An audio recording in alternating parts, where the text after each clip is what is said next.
నమస్కారం, నేను మీ పల్లె సతీష్. ఈరోజు కరెంట్ అఫైర్స్లోని మొదటి అంశం, ఇజ్రాయెల్లో సేవల కోసం హమాస్ ఉగ్రవాదుల మధ్య భీకర పోరు కొనసాగిస్తున్న నేపథ్యంలో ఇజ్రాయెల్లో చిక్కుకున్న భారతీయులను మన దేశానికి తరలించేందుకు కేంద్ర ప్రభుత్వం చర్యలు చేపట్టింది.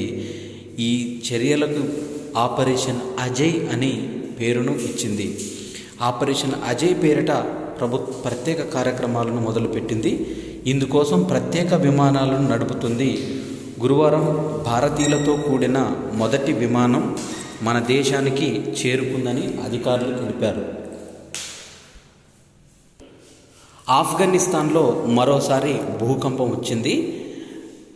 ఆఫ్ఘనిస్తాన్లో హెరాత్ ప్రావిన్స్లో మరొకసారి 6.3 తీవ్రతతో భారీ భూకంపం సంభవించింది. ఇటీవలి భూకంపంలో 2000 మందికి పైగా ప్రాణాలు కోల్పోగా మరొకసారి అదే చోట భూకంపం వచ్చింది. కాకావికలమైన ఆ ప్రాంతంలో ప్రజలెవరూ లేరని, శిథిలాలతోనే నిండిపోయి ఉందని సమాచారం అందింది. హెరాత్ ప్రావిన్సులో 10 కిలోమీటర్ల లోతులో భూకంప కేంద్రం ఉందని అమెరికాలోని జియోలాజికల్ సర్వే సంస్థ పేర్కొంది. మునుపటి ప్రకారం దాటికి అనేక భవనాలు నేలమట్టమయ్యాయి. ఈ భూకంపం మొత్తం 6.3 తీవ్రతతో రిక్టర్ స్కేల్లో నమోదైంది. ఇజ్రాయెల్లో కఠిన నిర్ణయం, నాక్ ఆఫ్ ద రూఫ్ విధానానికి మంగళం పడారు. గాజాపై ఎటువంటి దయాదాక్షిణ్యాలు లేకుండా దాడులు చేయాలని ఇజ్రాయెల్ నిర్ణయించినట్లుంది. ఈ క్రమంలో ఇన్నేళ్లు పాటించిన నాక్ ఆఫ్ ద రూఫ్ విధాన అమలును నిలిపేసినట్టు తెలుస్తుంది. గాజా పౌరులు ఇది ప్రాణాంతకంగా మారనుంది. దాదాపు పుష్కర కాలం క్రితం తీసుకొచ్చిన ఈ విధానంతో గాజాలో చాలామంది పౌరులు ఇజ్రాయెల్ దాడుల కంటే ముందే సురక్షిత ప్రాంతాలకు వెళ్ళేవారు. దాడులకు ముందు వివిధ మార్గాల్లో ఇజ్రాయెల్ సైన్యం ప్రజలను హెచ్చరించేసింది. దీంతో వారు ఖాళీ చేసేవారు. కానీ ఇప్పుడు ఆ పరిస్థితి లేదు. ప్రజలతో కలిసే మిలిటెంట్లు ఉంటున్నారని ఇజ్రాయెల్ గుర్తించింది. హమాస్ దాడి తీవ్రంగా కావడంతో హెచ్చరికలు లేకుండా బాంబులను వేయాలని ఇజ్రాయెల్ యోచిస్తుంది. భారత్ చైనా మధ్య 20వ విడత సైనిక చర్చలు జరిగినాయి. వాస్తవాధీన రేఖ వెంట తూర్పు లద్దాఖ్లో అపరిష్కృతంగా ఉన్న అంశాలపైన భారత్ చైనా సైన్యాల మధ్య 2 రోజుల పాటు జరిగిన 20వ విడత చర్చలు ఎలాంటి ఫలితాలను ఇవ్వకుండానే ముగిశాయి. ప్రతిష్టంభన సడలిపోయే దిశగా ముందడుగు పడలేదు. అయితే ప్రస్తుతం శాంతియుత పరిస్థితులను కొనసాగాలనే అవగాహనకు ఇరుపక్షాలు వచ్చాయి. ఈ మేరకు విదేశీ వ్యవహారాల శాఖ బుధవారం ఒక ప్రకటన వెలువరించింది. ఈ నెల 9, 10న తేదీన జరిగిన చర్చల్లో దెప్సాంగ్, దెమ్చోక్ ప్రాంతాల్లోని వివాదాలను పరిష్కరించుకోవడంపైన భారత బృందం గట్టిగా ఒత్తిడి తెచ్చింది. దౌత్య సైనిక వర్గాల ద్వారా చర్చలు, సంప్రదింపులు కొనసాగించుకోవాలని ఇరుపక్షాలు అంగీకారానికి వచ్చాయి. తాజా చర్చలు సుషుల్, మోల్దో సరిహద్దు ప్రాంతాల్లో భారత్లో భాగంగా జరిగాయి. కోర్ కమాండర్ స్థాయి అధికారులు పాల్గొన్నట్టు తెలిపారు. 2020 సంవత్సరంలో నారీ శక్తి అవార్డు గ్రహీత అయిన కేరళలో అక్షరాస్యత క్రమంలో 10వ ర్యాంకు సాధించిన మహిళ ఇటీవల ఈమె కేంద్ర ప్రభుత్వం నారీ శక్తి అవార్డు గ్రహించింది. ఈమె నిన్న మరణించింది. కార్త్యాయని అమ్మ అని అంటారు ఈమెని. వయోజనులకు ఉద్దేశించిన కేరళ అక్షరాస్యత కార్యక్రమంలో పాల్గొని 96 ఏళ్ల వయసులో 4వ తరగతి తత్సమాన అక్షర లక్ష్యం పరీక్షలో రాష్ట్రంలోనే అత్యధిక మార్కులు సాధించి చరిత్ర సృష్టించిన కార్త్యాయని అమ్మ మంగళవారం తుదిశ్వాస విడిచారు. కొన్నాళ్ళుగా పక్షవాతంతో బాధపడుతూనే మంచానికి పరిమితమయ్యారు. మరణించే నాటికి ఆమె వయసు 101 ఏళ్ళు. అలప్పుజ జిల్లాలోని చెప్పాడ్ గ్రామంలో గురువారం కార్త్యాయని అమ్మ భౌతిక కాయానికి ప్రభుత్వ లాంఛనాలతో అంత్యక్రియలు నిర్వహించనున్నట్లు అధికారులు తెలిపారు. కేరళ ప్రభుత్వం అక్షరాస్యత కార్యక్రమంలో పాల్గొన్న అతిపెద్ద వయస్కురాలిగా ఆమె వార్తల్లోకి ఎక్కారు. 43,300 మంది రాసిన అక్షర లక్ష్యం పరీక్షలో అత్యధిక మార్కులు సాధించి ప్రథమ స్థానంలో నిలిచారు. 2020 మార్చిలో అప్పటి రాష్ట్రపతి రామ్నాథ్ కోవింద్ చేతుల మీదుగా నారీ శక్తి అవార్డును అందుకున్నారు. 2019 కామన్వెల్త్ లెర్నింగ్ గుడ్ విల్ అంబాసిడర్గా నియమితులయ్యారు. 6 బిడ్డల తల్లైన కార్త్యాయని అమ్మ అలప్పూజ జిల్లా హరిపాడ్ మున్సిపాలిటీలో ఆలయాలున్న వీధులను ఊడ్చి కుటుంబాన్ని పోషించారు. విద్యార్జన వయసుతో పని లేదని, దృఢ సంకల్పం ఉంటే దేనినైనా సాధించవచ్చని నిరూపించిన కార్త్యాయని అమ్మ మృతిపైన సామాజిక మాధ్యమాల్లో సంతాప సందేశాలు వెల్లువెత్తాయి. కేరళ గవర్నర్ అరీఫ్ మహమ్మద్ ఖాన్, రాష్ట్ర సీఎం పినరై విజయన్ తదితరులు కూడా కార్త్యాయని అమ్మకు మృతి పట్ల తీవ్ర విచారాన్ని వ్యక్తం చేశారు.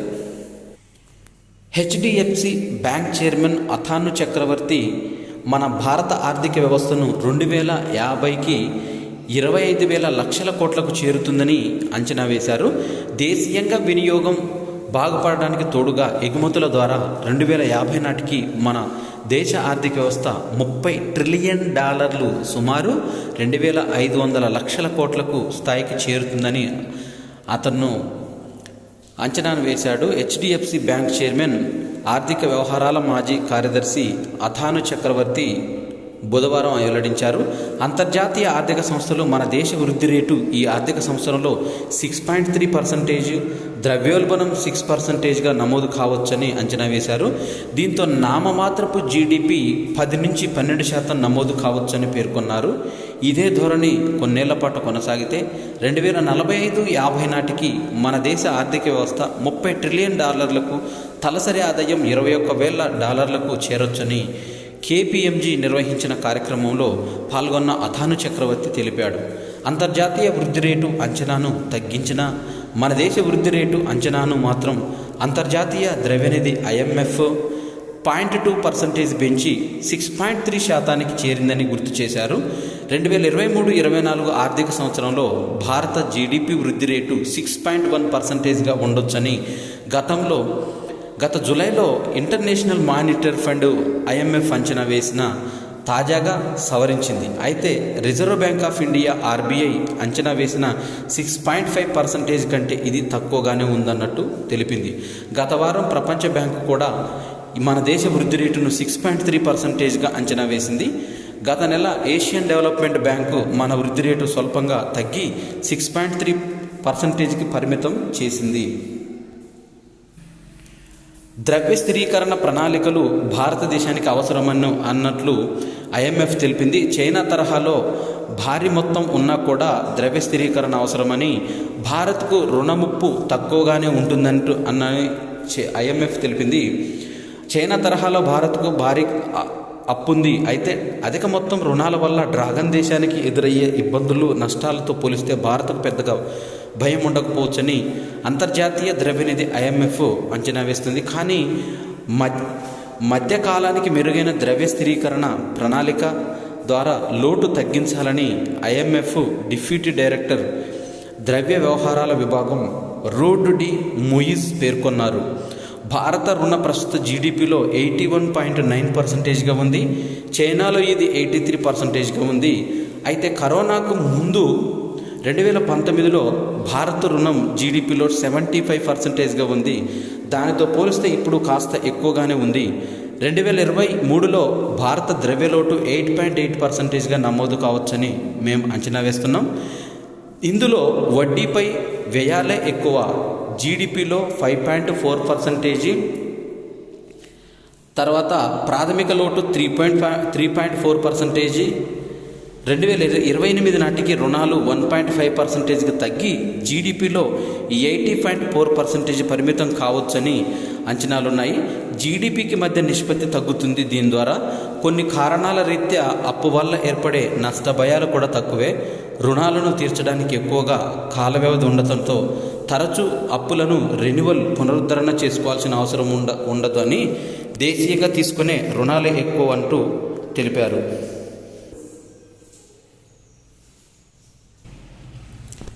న్యాయ వ్యవస్థ డిజిటలీకరణపైన సుప్రీంకోర్టు ప్రధాన న్యాయమూర్తి డివై చంద్రచూడ్ మద్రాస్ ఐఐటితోని ఒప్పందాన్ని చేసుకున్నారు.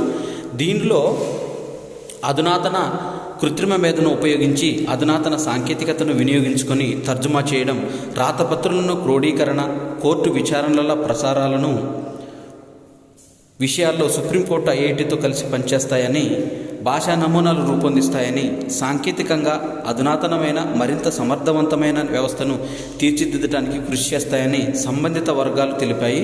పౌరుల కేంద్రంగా న్యాయం సులభంగా అందేలా ఈ వ్యవస్థను ఆధునీకరిస్తున్నట్టు తెలిపారు. మధ్యప్రదేశ్లోని చింద్వాడా జిల్లాకు చెందిన 3 నెలల చిన్నారి పుట్టిన 72 రోజుల్లోనే 31 రకాల ధ్రువపత్రాలను సాధించి వరల్డ్ బుక్ ఆఫ్ రికార్డ్స్లో చోటు సంపాదించుకుంది.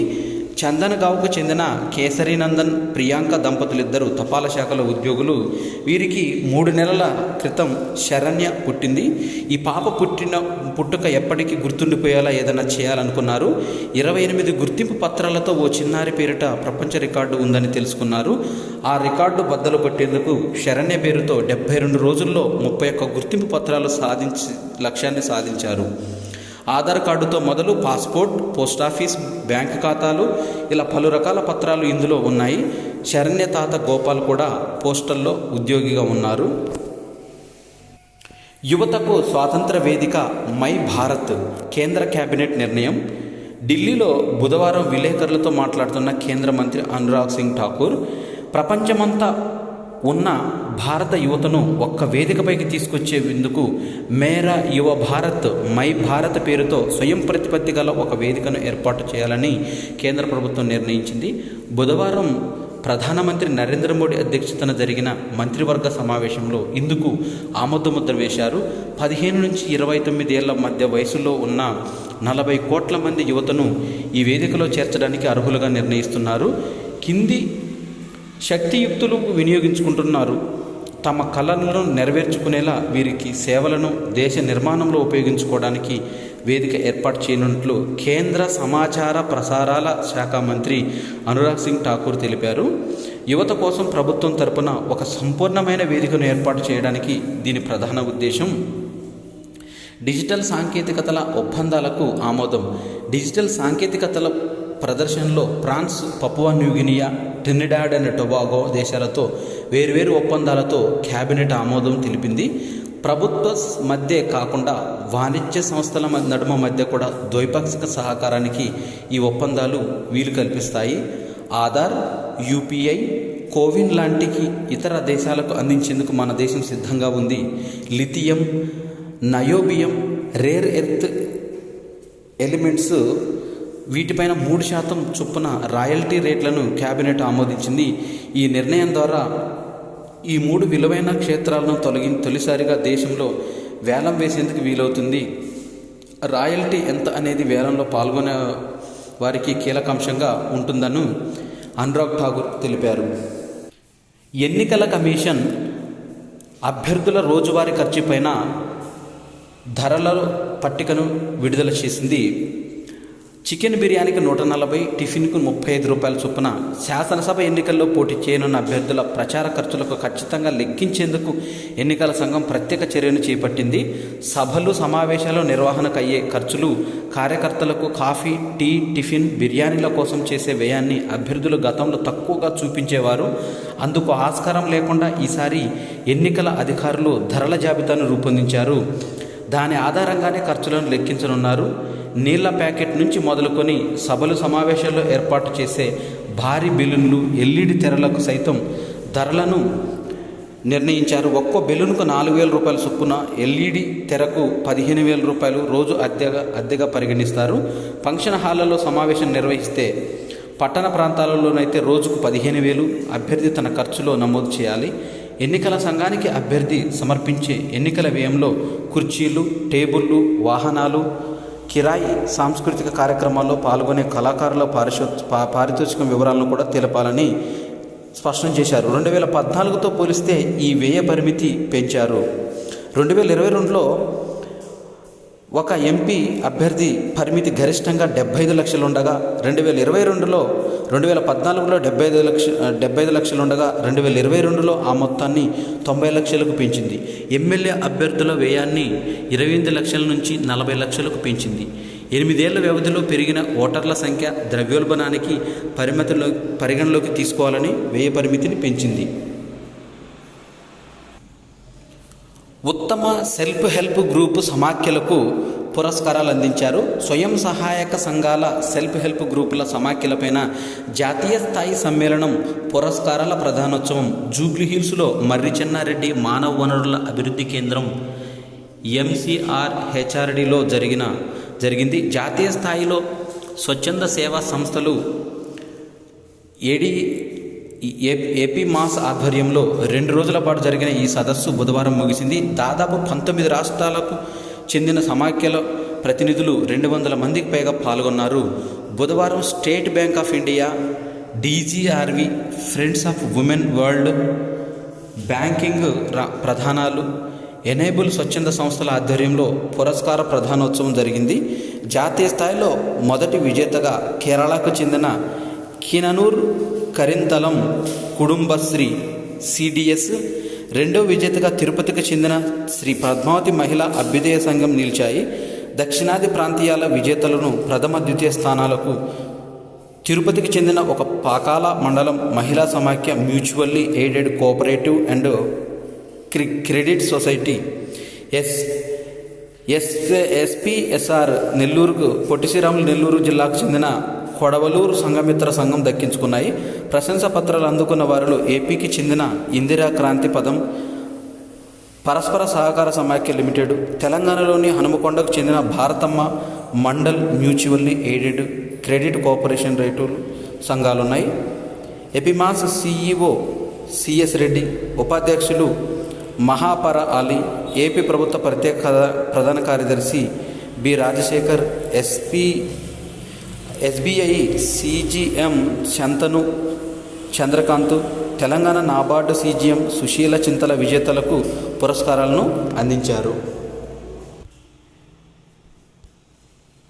ఇక క్రీడాంశాలకు సంబంధించిన వివరాలను ఒకసారి చూసినట్టయితే 100 మీటర్ల పరుగులో మణికంఠ జాతీయ రికార్డును నమోదు చేశాడు. జాతీయ ఓపెన్ అథ్లెటిక్స్ ఛాంపియన్షిప్ సందర్భంగా మణికంఠ సర్వీసెస్ విభాగం నుంచి 100 మీటర్ల పరుగులో జాతీయ రికార్డును సృష్టించాడు. 3వ హీట్లో 10.23 సెకండ్స్లో లక్ష్యాన్ని పూర్తి చేసి అతడు ఫైనల్కు అర్హత సాధించాడు. అమియా కుమార్ మాలిక్ ఒడిషా పేరిట ఉన్న జాతీయ రికార్డు 10.26, దీన్ని 21 ఏళ్ల మణికంఠ బద్దలు కొట్టాడు. 100 మీటర్ల జాతీయ రికార్డును బద్దలు కొట్టడానికి నేను సన్నద్ధమయ్యా. ఫైనల్లో ప్రదర్శనను మరింత మెరుగుపరచుకోవడానికి నా దగ్గర ప్రణాళికలు ఉన్నాయంటూ మణికంఠ తెలియజేశాడు. మహారాష్ట్ర ప్రభుత్వము మరొక కొత్త పథకానికి శ్రీకారం చుట్టింది. రాష్ట్రంలో అమ్మాయి పుడితే ₹1,00,000 వరకు నగదు అందిస్తామని ఏక్నాథ్ షిండే సీఎం తెలిపారు. అమ్మాయి పుట్టగానే ₹5,000, 1వ తరగతిలో చేరేటప్పుడు ₹6,000, 6వ తరగతికి ₹7,000, 11వ తరగతికి ₹8,000, ఇలా ఆమెకు 18 ఏళ్ల వయసు వచ్చే వరకు అందిస్తామని, ఈ మొత్తం ₹1,00,000 అందించే వరకు క్యాబినెట్లో సమావేశంలో నిర్ణయించినట్టు సీఎం ఏక్నాథ్ షిండే తెలిపారు. హిందూ మహాసముద్ర సమాజాభివృద్ధికి కృషి చేస్తామని విదేశాంగ శాఖ మంత్రి జయశంకర్ తెలిపారు. హిందూ మహాసముద్ర సమాజాన్ని సుస్థిరంగా, సుసంపన్నంగా అభివృద్ధి చేసేందుకు భారత్ కృషి చేస్తుందని విదేశాంగ మంత్రి శ్రీ జయశంకర్ తెలిపారు. శ్రీలంక అధ్యక్షతన నిర్వహిస్తున్న Indian ocean rim association council of ministers సమావేశానికి ఆయన హాజరయ్యారు. IORA 2023-25 అధ్యక్ష బాధ్యతలను చేపట్టిన శ్రీలంకకు ఈ సందర్భంగా ఆయన అభినందనలు తెలిపారు. కాగా IROA ఉపాధ్యక్ష బాధ్యతలు భారత్ ఈ సందర్భంగా చేపట్టింది.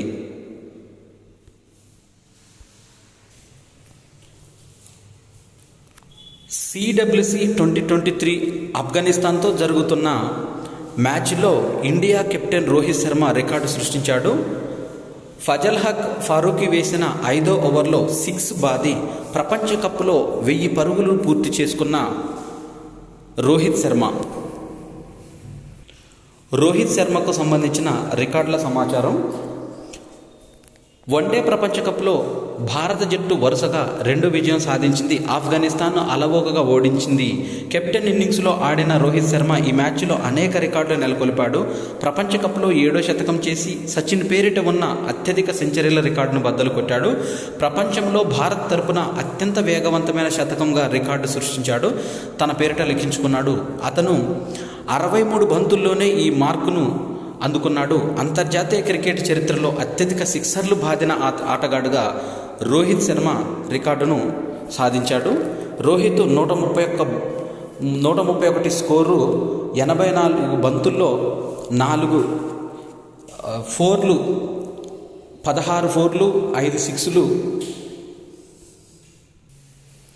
నిన్న ఆఫ్ఘనిస్తాన్పై జరిగిన ఈ మ్యాచ్లో ఆఫ్ఘనిస్తాన్ స్కోరు మొత్తము 50 ఓవర్లలో 8 వికెట్ల నష్టానికి 272 పరుగులు చేస్తే, భారత్ మొత్తం స్కోరు 35 ఓవర్లలోనే 2 వికెట్ల నష్టానికి 273 పరుగులు చేసి ఆఫ్ఘనిస్తాన్ పైన భారత్ ఘన విజయం సాధించింది. ఈ మ్యాచ్లో రోహిత్ శర్మ రికార్డులను ఒకసారి చూద్దాం. వన్డే ప్రపంచ కప్లో రోహిత్కు లభించిన ప్లేయర్ ఆఫ్ ద మ్యాచ్లు అవార్డులు 6, సచిన్ 9 మాత్రమే. అతడి కంటే ముందున్నాడు. ప్రపంచ కప్లో రోహిత్ శతకాలు 7, టోర్నీలో అత్యధిక సెంచరీల రికార్డు అతడిదే. సచిన్ 6 సెంచరీలను అధిగమించాడు. సచిన్ ప్రపంచ కప్లో 44 మ్యాచ్లు ఆడగా రోహిత్ది ఇది 19వ మ్యాచ్ మాత్రమే. అంతర్జాతీయ క్రికెట్లో అత్యధిక సిక్సర్లు 556 స్కోర్లు కొట్టిన భారత బ్యాటర్గా రోహిత్ శర్మ రికార్డు నెలకొల్పాడు.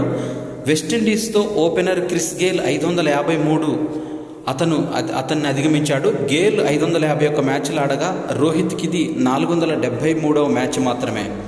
ఈ మ్యాచ్లో రోహిత్ కొట్టిన సిక్సర్ ఏకంగా 93 మీటర్లు ప్రయాణించింది. ఈ ప్రపంచ కప్లో ఇదే అత్యంత భారీ సిక్సర్. వన్డే ప్రపంచ కప్లో అత్యంత వేగంగా 1000 పరుగులు పూర్తి చేసిన బ్యాటర్గా వార్నర్ 19 మ్యాచ్ల్లో ఇతని పేరిట ఉన్న రికార్డును రోహిత్ సమం చేశాడు. 31 వన్డేల్లో రోహిత్ శతకాల సంఖ్య. ఈ ఫార్మాట్లో అత్యధిక శతకాలు సాధించిన బ్యాటర్ల జాబితాలో సచిన్ 49, కోహ్లీ 47 తర్వాత 3వ స్థానంలో ఉన్నాడు. సెంచరీకి రోహిత్ ఆడిన బంతులు 63. వన్డే ప్రపంచ కప్లో భారత్ తరపున ఇదే వేగవంతమైన శతకం. కపిల్ దేవ్ 1983లో జింబాబ్వేపై జరిగిన మ్యాచ్లో 72 బంతుల్లో నెలకొల్పిన రికార్డును రోహిత్ బద్దలు కొట్టాడు. రోహిత్ శర్మ వరల్డ్ కప్లో రోహిత్ సెంచరీలు 7. ఈ టోర్నీ చరిత్రలో అత్యధిక సెంచరీలు సాధించిన ఆటగాడిగా నిలిచిన అతను సచిన్ టెండూల్కర్ 6 సెంచరీలను దాటాడు. ఇతని పేరుతో ఉన్న రికార్డును సవరించాడు. 2015 ప్రపంచ కప్లో 1 సెంచరీ చేసిన రోహిత్ 2019 వరల్డ్ కప్లో 5 శతకాలు బాదాడు. 556. అంతర్జాతీయ క్రికెట్లో 3 ఫార్మాట్లలో కలిపి రోహిత్ సిక్సర్ల సంఖ్య. గేల్ 553 ఈ రికార్డును అధిగమించాడు. 63. సెంచరీకి రోహిత్ తీసుకున్న బంతుల సంఖ్య 63. వరల్డ్ కప్లో భారత్ తరపున ఫాస్టెస్ట్ సెంచరీగా గతంలో కపిల్ దేవ్ 72 బంతుల్లో 1983లో జరిగిన మ్యాచ్లో ఈ పేరుతో ఉన్న రికార్డును రోహిత్ బద్దలు కొట్టాడు. 31 వన్డేలో రోహిత్ సెంచరీ సంఖ్య. రికీ పాంటింగ్ 30 అతన్ని అధిగమించాడు. ఈ జాబితాలో సచిన్ 49, కోహ్లీ 47 మాత్రమే వీరికంటే ముందున్నారు. 19. వరల్డ్ కప్లో 19 ఇన్నింగ్స్లోనే 1000 పరుగులు పూర్తి చేసిన డేవిడ్ వార్నర్ 19 ఈ రికార్డును రోహిత్ సమం చేశాడు. ప్రపంచ కప్ టోర్నీలో చరిత్రలోనే ఆఫ్ఘనిస్తాన్ ఓడిన మ్యాచ్ల సంఖ్య 16. 3వ ప్రపంచ కప్ ఆడుతున్న ఆఫ్ఘనిస్తాన్ 17 మ్యాచ్లు ఆడి కేవలం 1 మ్యాచ్లోనే గెలిచింది. 2015 ప్రపంచ కప్లో స్కాట్లాండ్ పైన ఆఫ్ఘనిస్తాన్ 1 వికెట్ తేడాతో నెగ్గింది. ప్రపంచ కప్ పాయింట్ల పట్టికలో చూసినట్టయితే న్యూజిలాండ్ ఆడిన మ్యాచ్లు 2, గెలిచినవి 2, points 4 points. Net run rate 1.958. Bharat 2 మ్యాచ్లు ఆడింది, 2 గెలిచింది, పాయింట్స్ 4, 1.500తో సెకండ్ ప్లేస్లో ఉంది. ఇక నెగిటివ్ రన్ రేట్ ఉన్న దేశాలు బంగ్లాదేశ్, ఆస్ట్రేలియా, శ్రీలంక, నెదర్లాండ్, ఆఫ్ఘనిస్తాన్. ఈ 5 దేశాలు వరల్డ్ కప్ మ్యాచ్లో నెగిటివ్ రన్ రేట్లో కొనసాగుతున్నాయి. ఇవి అక్టోబర్ 12కు సంబంధించిన కరెంట్ అఫైర్స్. ఈ వీడియో నచ్చినట్టయితే లైక్ చేయండి, షేర్ చేయండి, కాంపిటేటివ్ అభ్యర్థులకు ఇది షేర్ చేయండి. నా ఛానల్ సబ్స్క్రైబ్ చేసుకోవడం ద్వారా నేను చేసే వీడియోలన్నీ మీకు నోటిఫికేషన్ రూపంలో వెలువడతాయి. Thanks for watching.